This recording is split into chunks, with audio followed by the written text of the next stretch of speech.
우리 일상생활에서 정말 중요한 이야기를 해보려고 합니다. 바로 약과 영양제를 제대로 먹는 방법에 대해서인데요. 여러분 혹시 약 먹을 때 그냥 물과 함께 꿀꺽 삼키면 끝이라고 생각하고 계신가요? 아니면 건강을 위해서 영양제를 한 움큼씩 챙겨 드시면서도 이게 정말 효과가 있는 건지 의문이 드신 적 없으신가요? 사실 놀라운 통계가 있습니다. 질병관리청에서 조사한 결과를 보면요.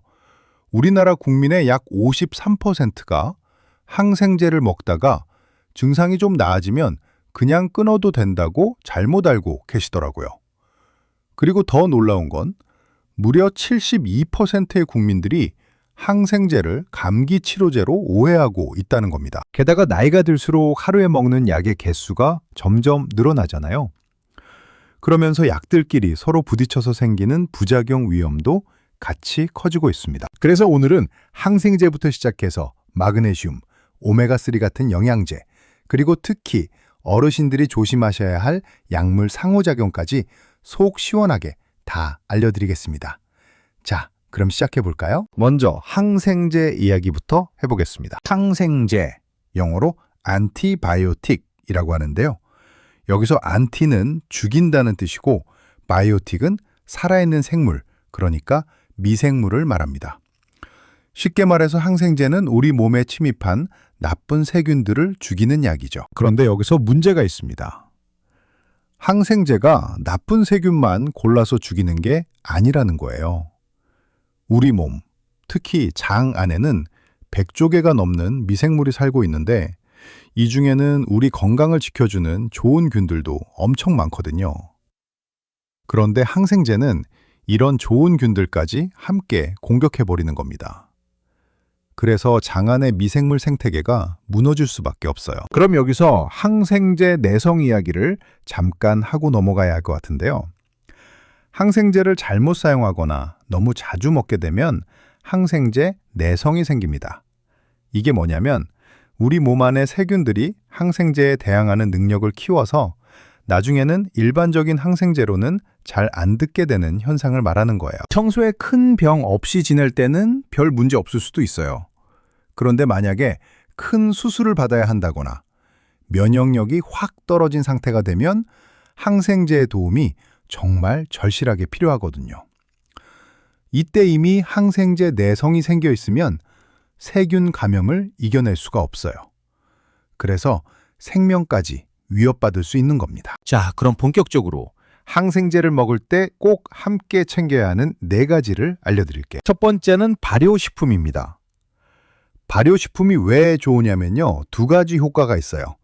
첫째, 발효식품 그 자체가 유산균을 만들어내는 역할을 합니다. 둘째, 발효 과정을 거치면 소화효소가 풍부해지잖아요. 그러면 장으로 넘어가는 음식물 찌꺼기가 줄어들어요. 이게 왜 좋으냐면 장 안에 나쁜 균들이 증식할 수 있는 환경 자체를 줄여주기 때문입니다. 어떤 발효식품을 먹으면 좋으냐고요? 요구르트, 치즈, 김치는 기본이고요. 콤부차나 사워크라우트 같은 것들도 좋습니다. 본인 입맛에 맞는 걸로 골라 드시면 됩니다. 두 번째는 식이섬유예요. 식이섬유는 장 안에 있는 좋은 균들의 먹이가 됩니다. 그리고 대장 안에 쌓여있는 독소를 흡착해서 밖으로 빼내주는 역할도 하고요. 그런데 여기서 한 가지 의견이 있습니다. 항생제를 먹을 때 식이섬유를 너무 많이 먹으면 항생제가 빨리 배출돼서 약효가 떨어질 수 있다는 거예요. 하지만 일반적으로는 적당량의 식이섬유를 먹는 게 장 건강에 도움이 되기 때문에 특히 항생제를 다 먹고 난 후에 장 환경을 회복시킬 때는 꼭 챙겨 드시는 게 좋습니다. 통곡물, 견과류, 씨앗류, 베리류, 브로콜리, 바나나 이런 것들이 식이섬유가 풍부합니다. 세 번째는 물입니다. 이게 진짜 중요한데요. 항생제를 먹을 때는 우리 몸이 염증이랑 싸우느라 엄청난 에너지를 쓰고 있어요. 이때 독소를 배출하고 몸의 균형을 유지하려면 충분한 수분 섭취가 정말 필수입니다. 하루에 얼마나 마셔야 하냐고요? 최소한 2리터 이상은 드셔야 해요. 몸이 아플수록 의식적으로 물을 더 많이 마셔야 합니다. 열이 나고 염증이 계속되면 우리 몸은 평소보다 훨씬 더 많은 수분을 필요로 하거든요. 네 번째, 가장 중요한 유산균입니다. 유산균은 항생제 때문에 무너진 장안의 세균 생태계를 복구하는데 정말 직접적인 도움을 줘요. 최근 연구들을 보면 항생제를 먹을 때 유산균을 함께 먹는 게 장 건강과 면역력 증진에 분명히 도움이 된다고 밝혀졌습니다. 그런데 여기서 많은 분들이 이렇게 질문하세요. 항생제가 유산균을 다 죽이는데 먹어봤자 소용없는 거 아니에요? 좋은 질문입니다. 유산균은 외부에서 들어오는 양 자체가 워낙 많기 때문에요. 항생제 때문에 일부 손실되더라도 전체적인 장 건강 관점에서 보면 분명히 도움이 됩니다. 다만 유산균 먹을 때 한 가지 팁을 드리자면요. 항생제 먹고 나서 2시간에서 4시간 정도 간격을 두고 드시는 게 좋아요. 그래야 항생제 때문에 유산균이 너무 많이 죽는 걸 막을 수 있거든요. 그리고 또 한 가지, 평소에 본인한테 잘 맞았던 유산균 제품으로 드시는 게 좋습니다. 왜냐하면 항생제 먹을 때는 아무래도 몸의 면역 기능이 떨어진 상태잖아요. 이때 갑자기 새로운 유산균을 시도하면 안 맞을 수도 있거든요. 유산균 자체가 장 안에 들어가서 자리를 잡는 거라서 본인 몸에 맞는 걸 먹는 게 정말 중요합니다. 자, 그럼 이제 장 안의 세균들이 왜 이렇게 중요한지 좀 더 자세히 얘기해 볼게요. 우리 장 안의 세균들은 정말 다양한 일을 하는데요. 첫 번째로 흡수와 배설 작용을 도와줍니다. 장 안의 균들이 균형을 잘 맞추고 있으면 영양분을 골고루 흡수할 수 있어요. 그리고 독소는 대변 형태로 잘 배출할 수 있고요. 이 흡수와 배설이야말로 우리 몸의 생명 활동 중에서 가장 기본이라고 할 수 있습니다. 두 번째로 뇌장축1이라는 게 있습니다. 이게 뭐냐면요. 장과 뇌가 서로 긴밀하게 연결되어 있다는 거예요. 그래서 장 안의 세균들이 건강해야 기분도 좋아진다는 겁니다. 실제로 우울증이나 치매 예방에도 장 건강이 중요하다는 연구 결과들이 계속 나오고 있어요. 아침에 배가 아프거나 장 상태가 안 좋으면 기분도 안 좋잖아요. 바로 이런 이유 때문입니다. 세 번째는 면역력의 중심이라는 거예요. 놀랍게도 우리 몸 전체 면역세포의 70%에서 80%가 장에 몰려 있습니다. 왜 그럴까요? 우리가 먹는 음식이 입으로 들어오잖아요. 그러면서 온갖 독소, 세균, 바이러스도 같이 들어와요. 이걸 걸러내야 하니까 당연히 장에 가장 많은 면역세포가 모여 있을 수밖에 없는 거죠. 그런데 장 안에 좋은 균과 나쁜 균의 균형이 무너지면 면역 기능도 같이 떨어질 수밖에 없습니다. 네 번째로 장 점막을 보호하는 역할을 합니다. 좋은 균들이 장 점막을 지켜주는 방패 역할을 하는 건데요. 이 균형이 깨지면 나쁜 균들이 늘어나면서 장 점막을 공격하게 돼요. 그러면 그 틈으로 음식물 찌꺼기나 독소, 세균들이 혈관을 타고 퍼지면서 만성염증의 원인이 될 수도 있습니다. 그래서 항생제를 먹었을 때 장 안의 세균 생태계가 무너진다면 이걸 꼭 보완해주고 회복시켜줘야 항생제를 먹는 진정한 의미가 살아나는 거예요. 자, 그럼 항생제를 올바르게 사용하는 방법도 짚고 넘어가야겠죠? 첫째, 꼭 필요할 때만 먹어야 합니다. 의사 선생님의 정확한 진단과 처방에 따라서만 복용하셔야 해요. 둘째, 처방받은 기간을 완료하셔야 합니다. 증상이 좀 나아졌다고 해서 임의로 끊으면 절대 안 돼요. 셋째, 용량과 시간을 지켜서 드세요. 정해진 용량과 복용 간격을 꼭 지켜야 합니다. 넷째, 다른 사람 약은 절대 먹으면 안 됩니다. 누군가에게 처방된 항생제를 가져다 먹는 건 정말 위험해요. 다섯째, 본인을 잘 아는 주치의를 찾으세요. 꼭 필요한 약만큼, 꼭 필요한 기간만큼만 처방해주는 의사 선생님과 상담하시는 게 중요합니다.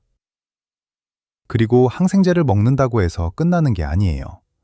면역력을 높이는 노력을 계속해야 합니다. 스트레스를 줄이고 충분히 주무시고 적절하게 운동하시고 영양소가 풍부한 음식을 드셔야 해요. 자, 이제 마그네슘 이야기를 해볼까요? 마그네슘은 요즘 정말 많은 분들이 챙겨 드시는 영양제죠. 우리 몸에서 300가지가 넘는 생화학 반응에 관여하는 필수 미네랄입니다. 에너지를 만들고 근육을 이완시키고 신경을 안정시키고 뼈 건강도 지켜주고요. 특히 요즘처럼 스트레스 많고 잠도 잘 못 자고 만성 피로에 시달리는 현대인들한테 마그네슘은 정말 인기가 많습니다. 그런데 아무리 좋은 마그네슘이라도 잘못 먹으면 효과가 떨어지거나 부작용이 생길 수 있어요. 그래서 마그네슘 먹을 때 꼭 알아야 할 3가지를 알려드릴게요. 첫 번째, 마그네슘과 상호작용하는 약물들을 조심해야 합니다. 먼저 골다공증 약이요. 비스포스포네이트 계열이라고 하는 골다공증 치료제가 있는데요. 마그네슘이 이 약의 흡수를 엄청나게 떨어뜨립니다. 골다공증 약은 원래 흡수율이 정말 낮은 약이에요. 그래서 공복에 먹으라고 하잖아요. 여기에 마그네슘까지 같이 먹으면 약효가 거의 사라진다고 보시면 됩니다. 그래서 최소한 2시간에서 3시간 이상 간격을 두고 드셔야 해요. 골다공증 약은 정말 까다롭게 먹어야 하는데요. 아침에 일어나자마자 완전히 빈속 상태에서 드셔야 해요. 그리고 맹물로만 드셔야 합니다.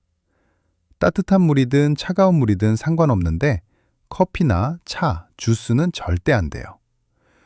복용하시고 나서 최소 30분에서 1시간 동안은 아무것도 드시면 안 되고요. 그리고 복용 후 최소 30분간은 눕지도 마세요. 식도를 자극할 수 있거든요. 그러니까 골다공증 약 드시고 6시간 정도 지난 후에 마그네슘을 드시는 게 안전합니다. 두 번째로 조심해야 할 약은 항생제예요. 특히 여드름 날 때 많이 처방받는 미노사이클린이나 테트라사이클린 같은 항생제가 있잖아요. 이런 약들은 마그네슘과 함께 먹으면 서로 결합해버려요. 그래서 위장에서 흡수가 안 되는 겁니다. 실제로 미노사이클린 설명서를 보면 마그네슘과 최소 2시간 이상 간격을 두고 먹으라고 써 있어요. 이런 항생제는 보통 1달, 2달씩 장기간 먹는 경우가 많으니까 마그네슘 드시는 시간을 잘 조절하셔야 합니다. 세 번째는 고혈압 약 중에서 이뇨제를 드시는 분들이에요. 이뇨제가 들어있는 고혈압 약을 먹으면 마그네슘이 몸 밖으로 더 많이 빠져나갈 수 있거든요. 그래서 이뇨제를 드신다면 마그네슘과 시간 간격을 많이 두시는 게 좋아요. 예를 들어서 오전에 고혈압 약 드셨으면 저녁에 마그네슘 드시는 식으로 하시면 됩니다. 자, 두 번째 팁입니다. 마그네슘의 효과를 높이는 방법이 있어요.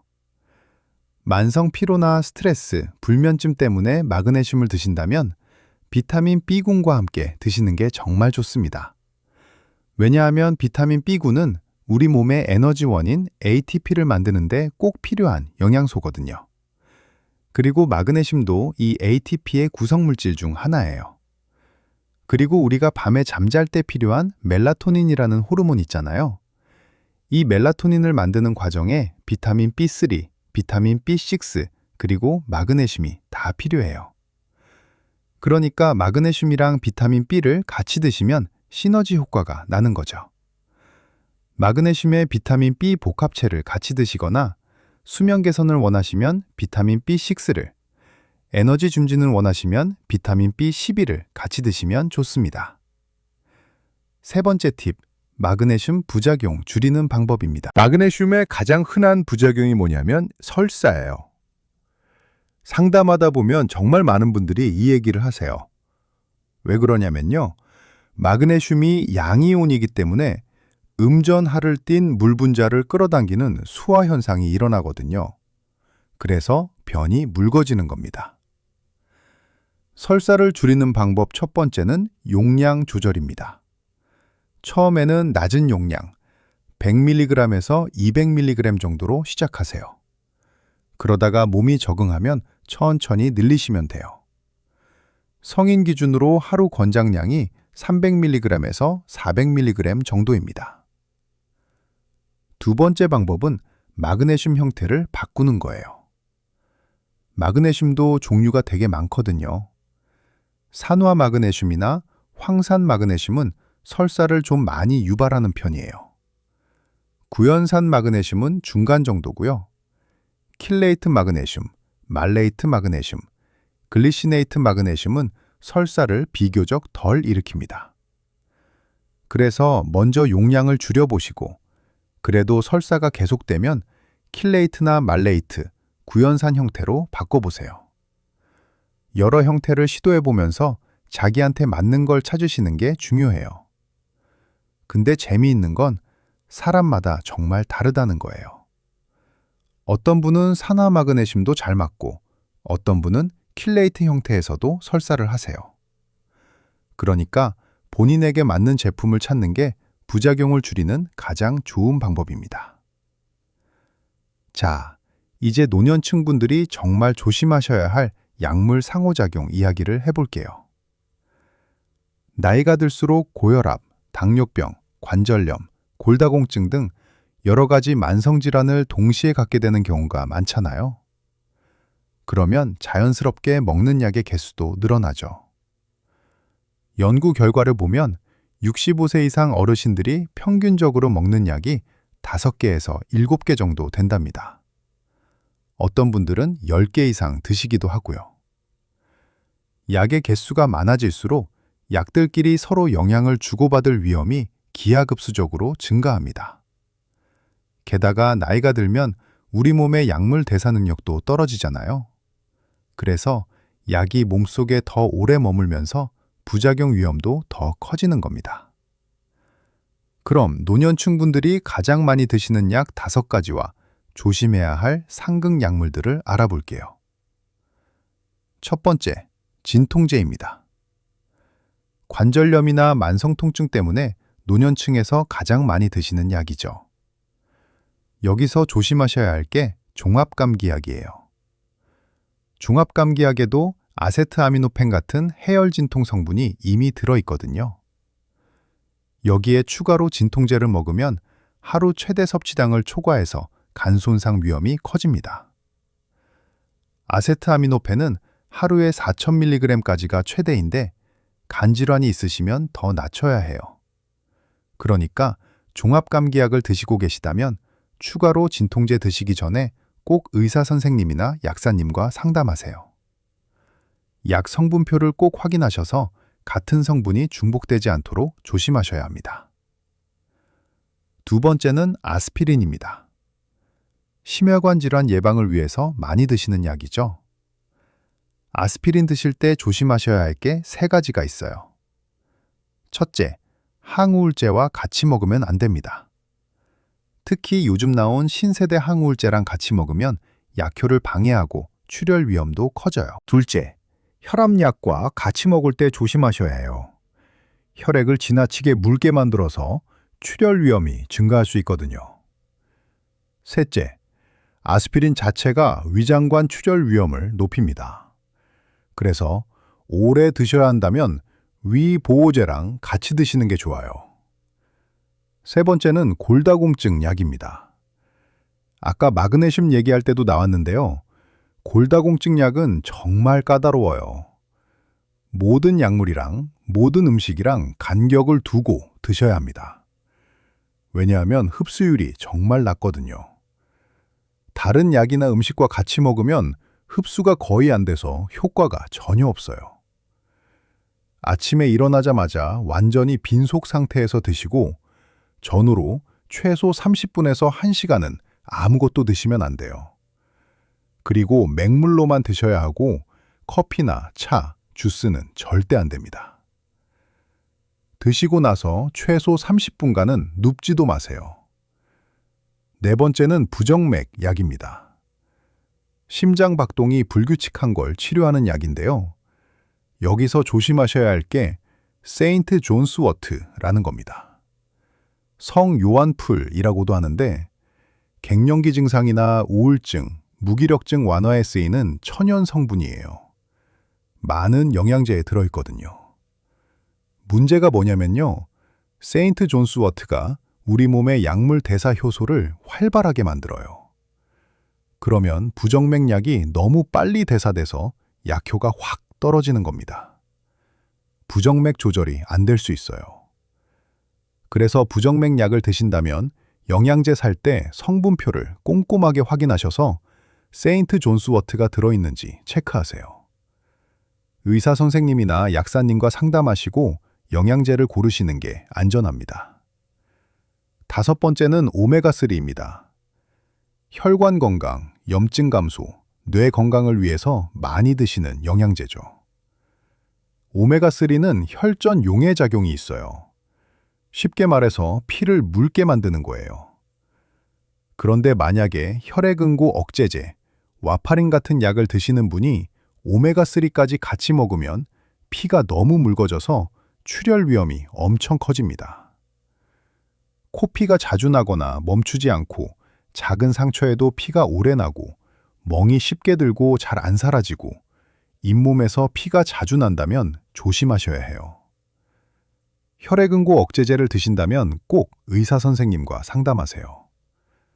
특히 오메가3를 하루에 3g 이상 고용량으로 드신다면 더 조심하셔야 하고요. 수술 받으실 예정이라면 최소 일주일 전부터는 오메가3를 끊으셔야 합니다. 자, 이제 약과 영양제를 똑똑하게 관리하는 방법을 알려드릴게요. 먼저, 약 복용 시간 간격을 지키는 게 정말 중요해요. 하루에 3번 먹는 약은 8시간 간격으로 드셔야 합니다. 예를 들면 아침 7시, 오후 3시, 밤 11시 이런 식으로요. 하루에 2번 먹는 약은 12시간 간격, 아침 7시랑 저녁 7시 이런 식이고요. 하루에 1번 먹는 약은 24시간 간격으로 매일 같은 시간에 드시면 됩니다. 약물 동도를 일정하게 유지하는 게 치료 효과를 극대화하는 핵심이거든요. 그 다음에 식전, 식후 복용을 제대로 이해하셔야 해요. 식전 30분은 위가 비어 있을 때 흡수가 잘 되는 약들이에요. 골다공증 약이나 일부 위장약이 여기에 해당하죠. 식후 30분은 위장 자극을 줄이고 흡수를 돕는 대부분의 약들이고요. 식사 직후에는 지용성 비타민들, 비타민 A, D, E, K랑 오메가3 같은 걸 드시면 좋아요. 공복이나 취침 전에는 마그네슘이나 칼슘을 드시면 수면 개선에 도움이 됩니다. 약이랑 같이 먹으면 안 되는 음식들도 있어요. 자몽 주스는 많은 약물의 대사를 방해해요. 우유는 항생제랑 철분제와 상극이고요. 커피나 녹차는 철분 흡수를 방해합니다. 알코올은 거의 모든 약물과 상호작용하니까 절대 같이 드시면 안 돼요. 그리고 많은 분들이 영양제는 약이 아니라고 생각하시는데요. 영양제도 우리 몸의 대사 과정에 영향을 미치는 물질입니다. 그러니까 병원 가실 때는 현재 드시는 모든 약, 처방약이든 일반 의약품이든 다 말씀드리셔야 하고요. 드시는 모든 영양제도 알려주셔야 해요. 한약이나 건강기능식품도 포함해서요. 여기서 팁 하나 드리자면 핸드폰으로 약이랑 영양제를 다 사진 찍어두세요. 그리고 병원 가실 때 의사 선생님한테 보여드리면 정말 편해요. 상비약 상자 관리도 중요한데요. 집에 기본적으로 갖춰야 할 약들이 있어요. 종합감기약, 해열진통제는 아세타미노펜 계열이랑 이부프로펜 계열 각각 하나씩 준비하시고요. 소화제, 설사약, 변비약도 있어야 하죠. 외상치료용으로는 소독약, 상처연고, 멸균거즈, 반창고, 소독솜이 필요하고요. 증상별로는 알레르기약, 벌레물림 연고, 화상 연고, 안약, 파스 정도는 구비해 두시면 좋습니다. 상비약 관리할 때 6개월에 한 번씩은 유통기한을 확인하세요. 지난 약은 바로 버리시고요. 보관은 직사광선을 피해서 서늘하고 건조한 곳에 하시되 아이들 손이 닿지 않는 곳에 두세요. 습기가 많은 욕실은 피하시는 게 좋아요. 약 상자는 그대로 보관해서 설명서를 같이 보관하시는 게 좋고요. 가까운 병원이나 약국 연락처, 119 응급상황 대처 가이드도 같이 넣어두시면 도움이 됩니다. 마지막으로 생활 속 건강 습관 이야기를 하고 마무리할게요. 약을 먹는 것도 중요하지만 근본적인 건강 습관을 개선하는 게 더 중요하거든요. 먼저 면역력을 강화하셔야 해요.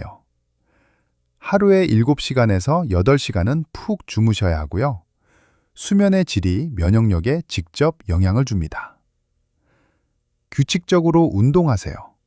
주 3회에서 5회, 하루 30분 이상이면 좋은데 너무 심하게 하시면 오히려 면역력이 떨어질 수 있어요. 적당한 강도의 유산소 운동이 최고입니다. 스트레스 관리도 중요해요. 명상이나 요가, 심호흡, 취미생활, 사회활동 이런 것들을 통해서 스트레스를 풀고 긍정적인 마음가짐을 유지하세요. 장 건강도 꼭 챙기셔요. 프로바이오틱스, 그러니까 유산균을 드시고, 프리바이오틱스, 유산균의 먹이도 드시고, 발효식품도 자주 드시고, 식이섬유도 충분히 드세요. 가공식품이나 고지방 음식은 줄이시고요. 균형 잡힌 영양 섭취도 중요합니다. 다양한 색깔의 채소와 과일을 드세요. 빨강, 주황, 노랑, 초록, 보라색 등 각 색깔마다 다른 항산화 성분이 들어있거든요. 양질의 단백질도 챙기세요. 닭가슴살, 생선, 두부, 콩류 같은 거요. 근육량을 유지하고 면역력을 강화하는 데 필요해요. 좋은 지방도 드셔야 하는데 견과류, 올리브유, 등 푸른 생선처럼 오메가3가 풍부한 식품들이 좋습니다. 자, 오늘 정말 많은 내용을 다뤘습니다. 핵심만 정리하면요. 첫째, 항생제는 유산균, 발효식품, 식이섬유, 물과 함께 드세요. 장안의 세균 생태계를 지켜야 진정한 치료가 됩니다. 둘째, 마그네슘은 약물 상호작용을 확인하시고 비타민 B와 함께 자기한테 맞는 형태로 드세요. 설사 부작용이 있으면 용량이랑 형태를 조절하시면 됩니다. 셋째, 어르신들은 약물 상호작용에 정말 조심하셔야 해요. 진통제, 아스피린, 골다공증약, 부정맥약, 오메가3 이런 것들의 상극 약물을 꼭 체크하세요. 넷째, 병원 가실 때는 드시는 모든 약이랑 영양제 정보를 꼭 알려드리세요. 핸드폰으로 사진 찍어서 보여드리는 게 가장 확실합니다. 다섯째, 약도 중요하지만 생활 습관이 더 중요합니다. 수면, 운동, 스트레스 관리, 균형 잡힌 영양, 이게 진정한 건강의 기초예요. 약은 우리 건강을 지키는 정말 좋은 도구입니다. 하지만 잘못 사용하면 독이 될 수도 있어요. 오늘 배운 내용을 꼭 기억하시고 똑똑하게 약물 생활을 하시기 바랍니다. 내 몸의 유산균은 내 몸의 보물이고 내가 먹는 약은 내 건강의 동반자입니다. 오늘부터 약과 영양제를 제대로 알고 제대로 드세요. 건강한 하루 되시고 다음에 더 좋은 건강 정보로 찾아뵙겠습니다. 감사합니다.